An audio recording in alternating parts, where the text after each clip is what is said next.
Hello everyone, DSP here, and welcome to DSP Reacts for the 80th episode, that's right, 80, of DSP versus the Internet here on Sunday, the 1st of September, 2024.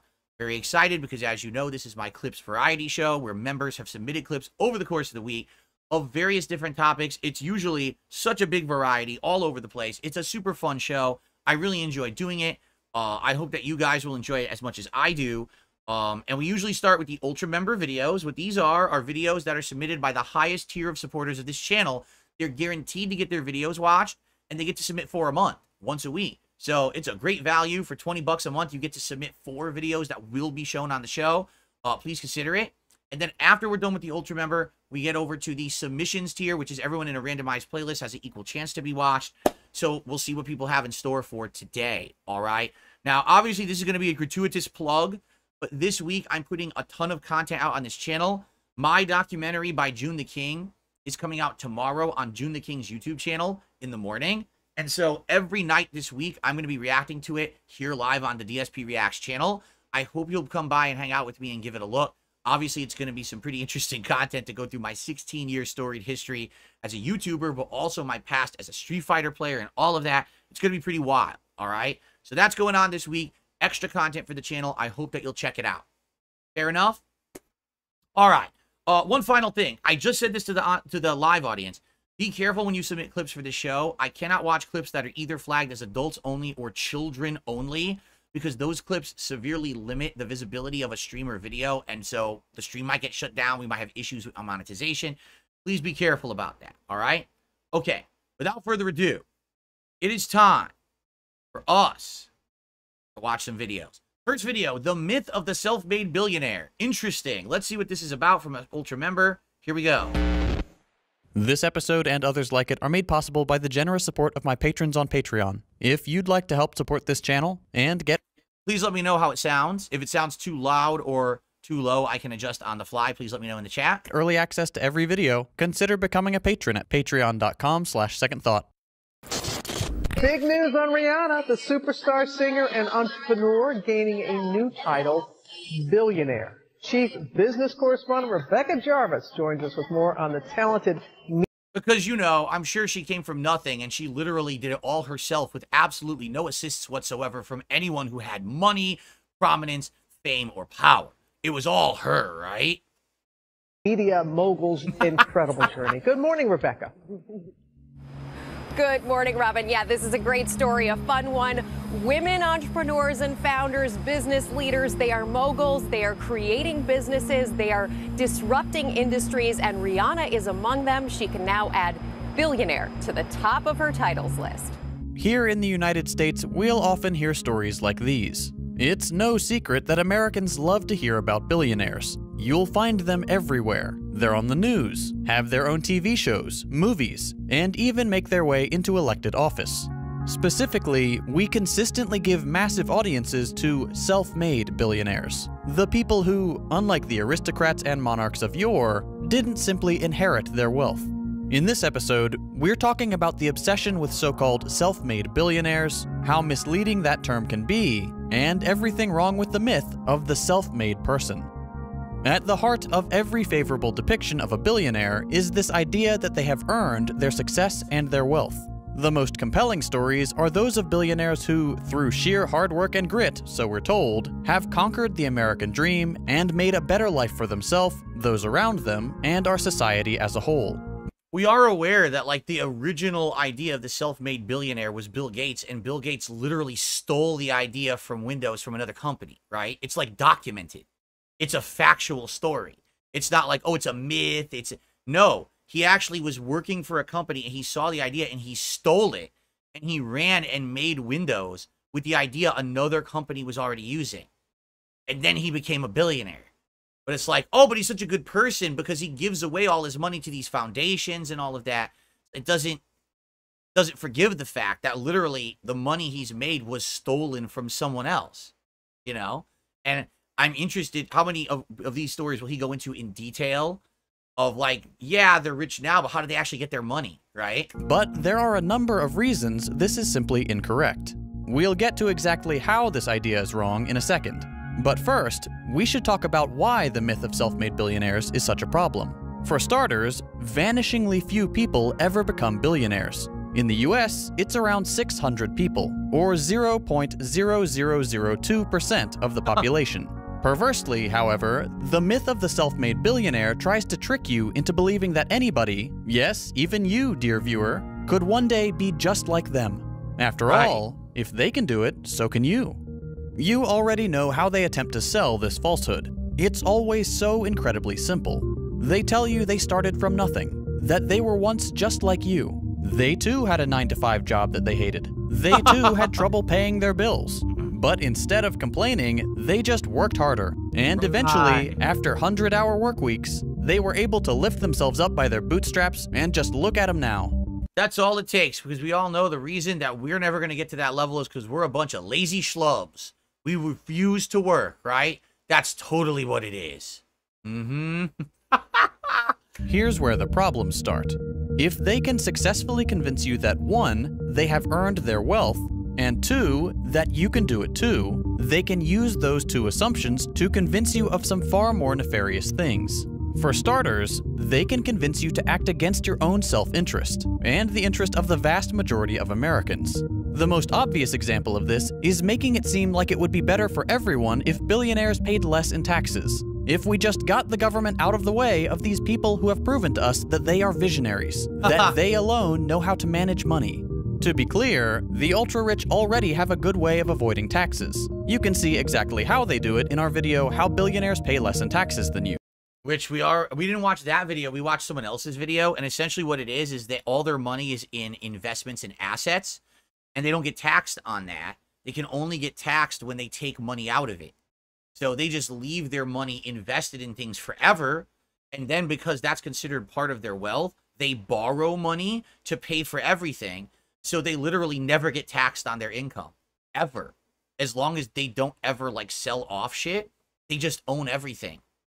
Pretty fucked up to think about, but that's exactly what they're doing. They're holding on to all of the wealth. But of course that doesn't matter, since they'll always try to lower that number further and further. The more they do, the less money goes towards things that actually affect your day-to-day life. Roads, public services, healthcare, education. The more they keep of the wealth they have no intention of spending in the first place, the worse off we all are. They'll convince you that that might be you someday, that when you're in their shoes, you'll want the same thing. After all, what's the government ever done for you? We'll get to just how much it's done for them. But first, let's get back to the self-made story. In some cases, that story is simply a blatant lie. Take Elon Musk and Jeff Bezos. The last decade... This is going to be a good one, because over the last couple of years, I've seen a lot of people come into my chat and be like kissing Elon Musk's ass up, down, left, right, and in every possible angle and direction. Oh, don't you know that he's self-made and he's this and that? I can't wait for him to blow the lid off of this and say how he actually got his money. Here we go. Its favorite billionaire duo loves to weave a compelling story of their 100% American-made success. Jeff Bezos likes to tell this story of a young guy who built a strong work ethic at his McDonald's job. He loves to emphasize how it was his hard work that eventually landed him a spot at Princeton, then on Wall Street, and finally pushed him to one day risk it all on the crazy idea of selling books on the internet. Spoiler alert, literally no one gets into Princeton and Wall Street just on hard work alone. It's about connections. It's about, are you a legacy? Do you know someone who works or runs that university? Do you know someone who works on Wall Street? No one just gets those jobs because they worked hard. That's complete horseshit. That's the mythos that our top 1% of people have created to make you think that anyone can do that. But in reality, they have created a system by which they keep their favored few in those positions. Only those who are selected get into the big Ivy League universities. Only those who are the special few get onto the big Wall Street jobs. Doesn't matter if you're the hardest fucking worker on the planet, you have to be in that group or you're never gonna make it there. His story reaches a dramatic pause when he starts Amazon out of a garage with nothing but a dream, and it resumes satisfyingly when his company becomes the internet giant it is today. Elon Musk tells a very similar story, that of an industrious kid bullied for being too nerdy and into science fiction. who climbed out of adversity and overcame the all-too-common American hurdles of student loan debt and people not believing in him with the sheer ingenuity of his entrepreneurship. These stories are, of course, embellished, and while individual elements of them may not be false, the overall image they're trying to sell you is a lie. Because it wasn't the novelty of Amazon alone that catapulted it to the center of the internet, so much as the absurd head start that an initial $300,000 investment that Jeff's parents gave him.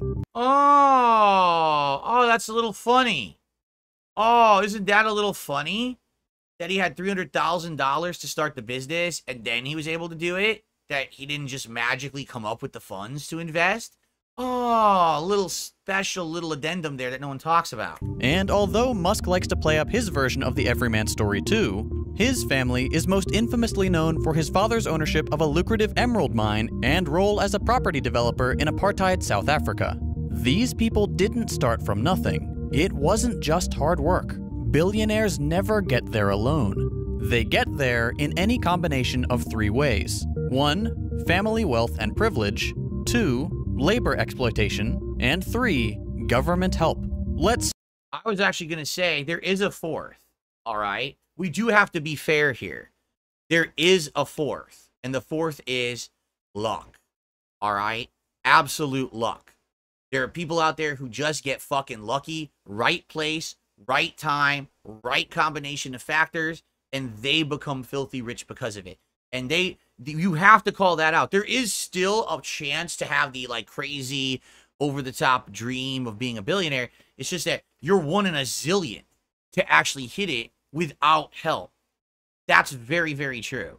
Start with number 1. Family wealth and privilege explains the success of a lot of the billionaires that sit at the top of our social hierarchy. We've already seen how much of a role family wealth played in the success of even the quote self-made celebrity billionaires like Musk and Bezos. So it should come as no surprise that the great majority of billionaires have similarly favorable advantages. The racial and gender makeup of the billionaire class is not an accident. It is no surprise then that the people who face the fewest societal hurdles, white men, overwhelmingly dominate the Forbes rankings, while women and people from racial minority groups only make up a fraction. Now, listen, before people try to turn this into something that's like, oh, this is a racial attack, okay? You absolutely do need to look at the controlling class, those who have all the wealth, and predominantly it is a certain group, all right? What's happened is that group, all right, has remained in that class, and it's never changed, because, again, they have a system in place to keep all the wealth, right? So it's never going to change. It's always going to be them, their kids, their friends, they're the 1%ers, right?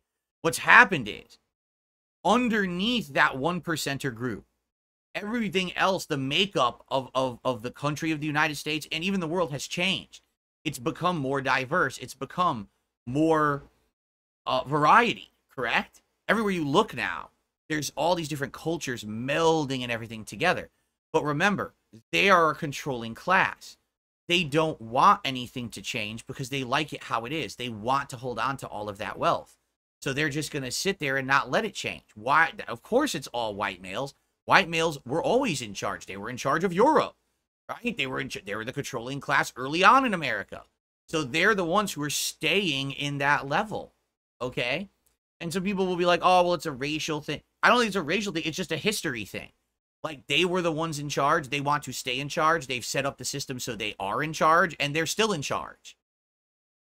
Right? So it won't change until people find a way to kind of, like, break that cycle and make it so that that 1% aren't just immune to everything anymore. But really, they are. Think about it. Elon Musk, right? He went and he broke all these laws. He went on Twitter. He's tweeting about stock valuations and shit, things you just cannot do when you're in control of a company. And all they did was they kicked him off the board, but he's still in charge of the company. He still makes money from the company. These people are immune to any kind of problems in their lives. They have these complete isolation, protection, insulation from any kind of repercussions. They will all, because they're so ultra wealthy, they could never be held to task for anything they say or do. So they will always be in power until the system changes. But the system is set up so that they make the laws. These people are so powerful, they can easily lobby to our lawmakers, make sure that our lawmakers are giving laws in place that they still keep their wealth. So I don't see it changing unless there's a total rehash of how the government works in the United States. I just don't see this changing anytime soon. But it's going to take a whole societal shift of understanding how this is actually happening and wanting the desire to change rather than let's just keep everyone at exactly the same way. You know what I'm saying? So, yeah, and of course, there's people who are disagreeing with me in chat, and you can disagree with me in chat. That's fine. This is, you know, I understand because people are saying this is like a leftist video. Kind of. Because now he's getting into these narratives, and it's like, is the narrative 100% true? Maybe, maybe not. But in general, there is a controlling class of elites that are controlling everything in our lives right now, especially if you live in the United States. And you just have to accept it and kind of roll with it and say, that's the system I was born into, man. I guess I just, you know, unless you know someone who can get you into that class somehow, or you're lucky as shit. You're insanely lucky to jump in and be able to become part of that class, which is very, very rare. Okay? All right. I think we've watched enough of that. I think we've got the gist of what the video is. I see some racist people in chat who are about to get banned. Absolutely ridiculous. Okay, I received a $10 super chat from Clyde who says, "Be strong tomorrow, my liege. No documentary can dethrone thee." Thank you, Clyde. I have no intention of any dethroning. It's just going to be a very long, exhaustive reacting to this very long documentary, but I'm going to get through it. No worries. Okay. Next video for this week. Here we go. SEGA had a meteoric rise in the early 90s, going from 10%. By the way, how is the volume level? Is it good? I just want to be sure that it sounds good to everybody, because I didn't ask you before for that video. Is it good or is it too loud? I can adjust it.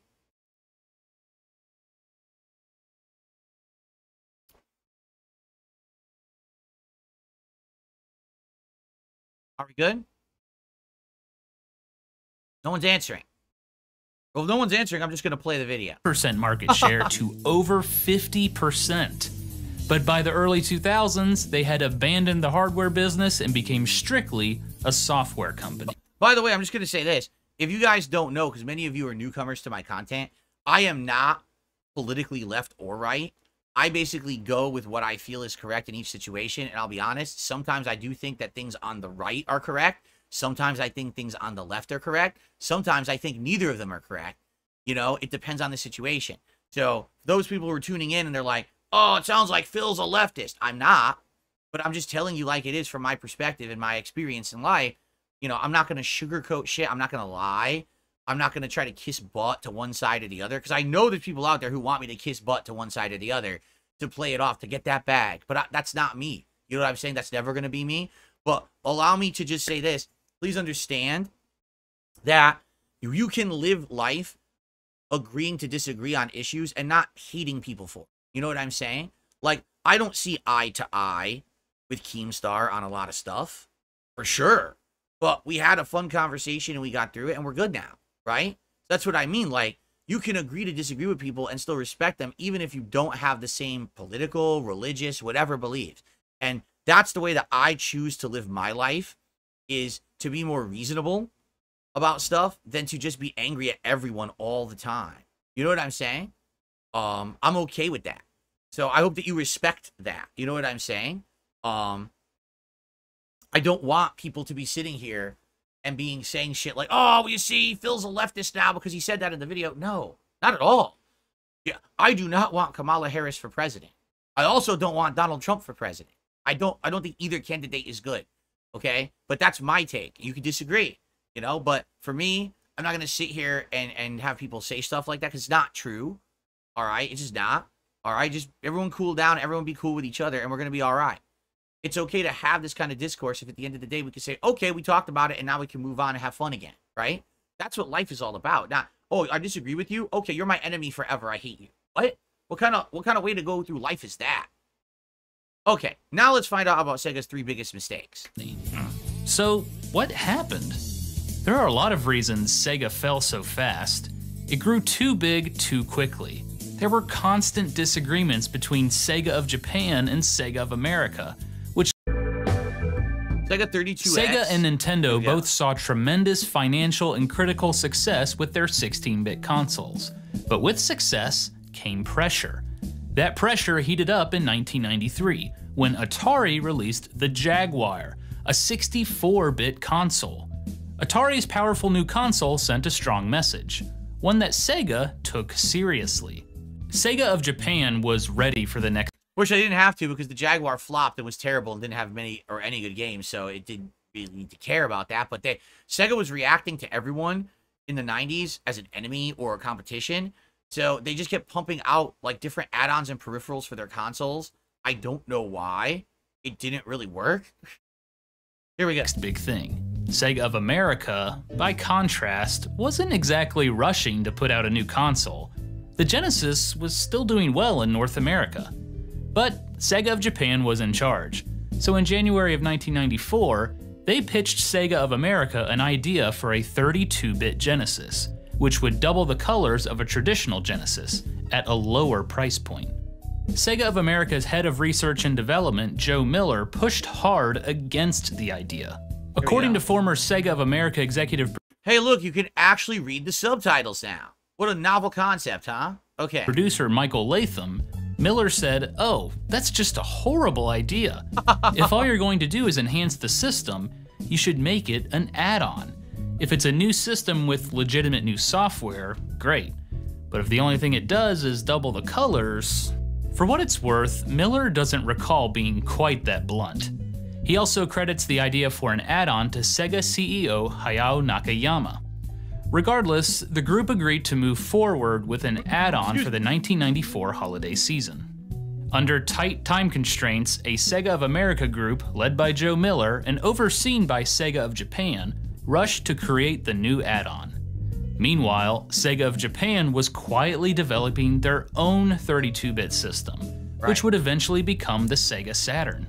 The weirdest thing about the Sega 32X, I still don't know what it does to this day. Like, I own it, and I've played games on it, and they don't look any better than the normal, like, Sega CD games. So I don't understand what exactly it does. Let's fast forward a bit. Oh. The market soon, which begged the question, if Sega had a 32-bit console in the works, what was the point of this 32-bit add-on? Despite that nagging question, when the 32X launched on November 21st, 1994, demand was fairly high. According to some reports, demand outran the supply of 600,000 units that were available at launch. It debuted for around $160. But the momentum died quickly, mainly because of the games. The games are the Only same. 3 titles were. These games play almost exactly like a game you could have either played on Genesis or the Sega CD anyway. So it doesn't even make sense what was added by the 32X. I still don't know. Were available when the 32X launched. Many of them were rushed through production, and it showed. For example, the port of Doom was poor quality, and it was missing levels. Cosmic Carnage was so bad that Sega didn't even want to ship it out. Sales of the 32X dropped off sharply after the 1994 holiday season. By 1995, the price dropped from around $160 to $99, and finally to the clearance price of $19.95. Yeah. The 32X library eventually grew to include 40 titles. Only Knuckles Chaotix is good. I've played a lot of these games. Literally, only Knuckles Chaotix is good. And it's a shame because it was always on 32X. I don't know if they ever ported it to another thing. But outside of that, every game on that thing is just... Like, this one, Corpse Killer, is literally on regular Sega CD. And it's the same game. I don't even think it's different. I just think they wanted to market it and claim like it was a better game for 32X, but I don't think it's different. I think it's exactly identical. A handful of which you have to have the 32X and the Sega CD to play. Not long after the 32X debuted, it was forgotten, and Sega began pushing the Saturn. Scott Bayless, a senior producer at Sega of America, said, Frankly, it made us look greedy and dumb to consumers. Because you were. Something that a year earlier, I couldn't have imagined people thinking about us. Yeah, that was it. They screwed up by keep releasing too much shit, and they want you to buy it all. All right, what's this now? Sega and Sony?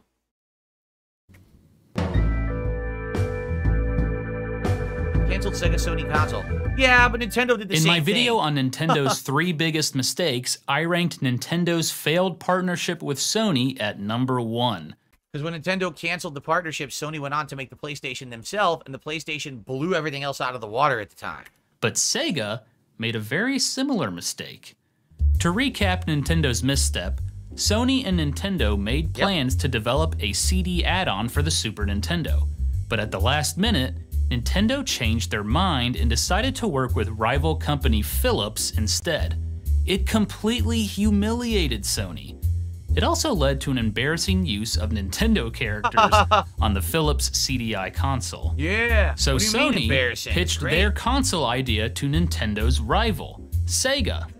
Sony Electronic Publishing president Olaf Olofsson and Sony America. How would you like to have the name Olaf Olofsson?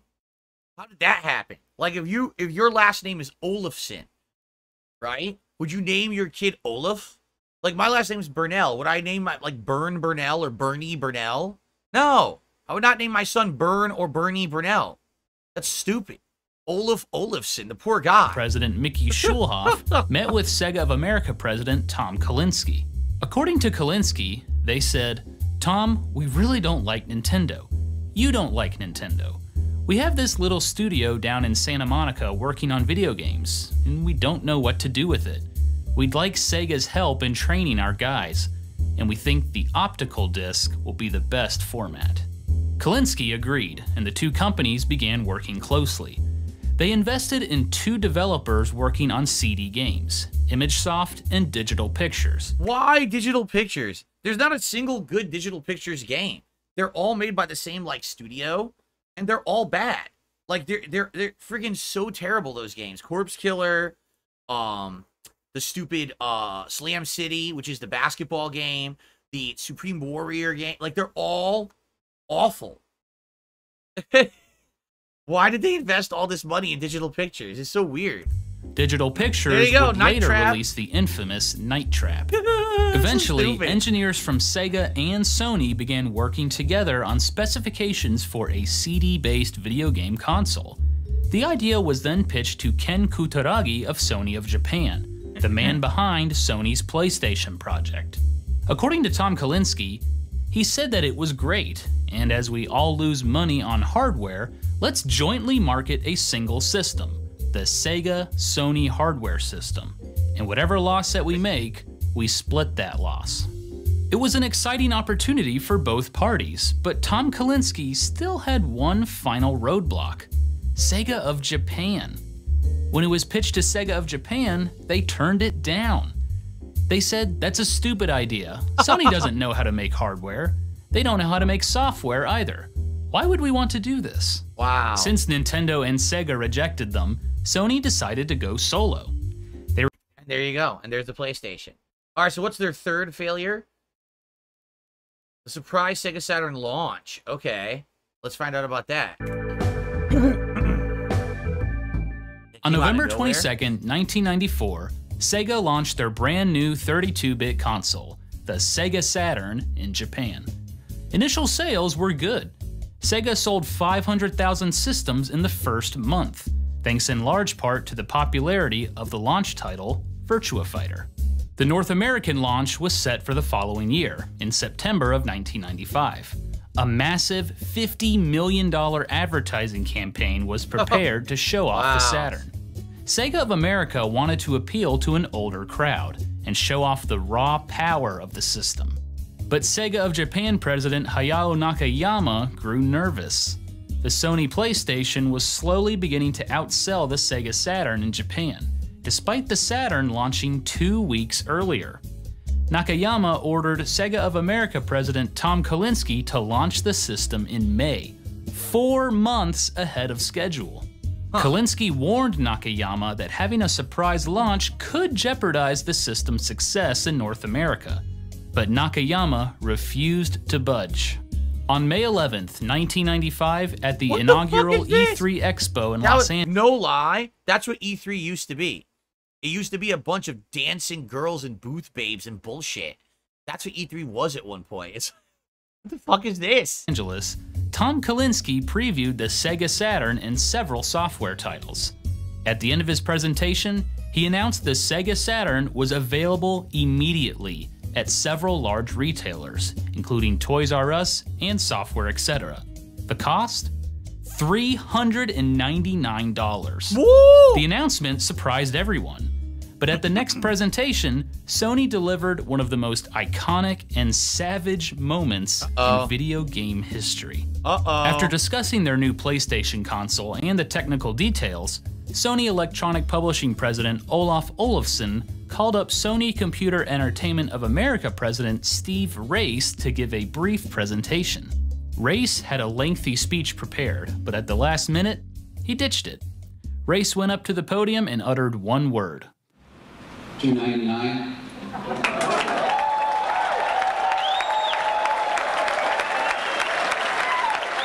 It was the price heard round the world.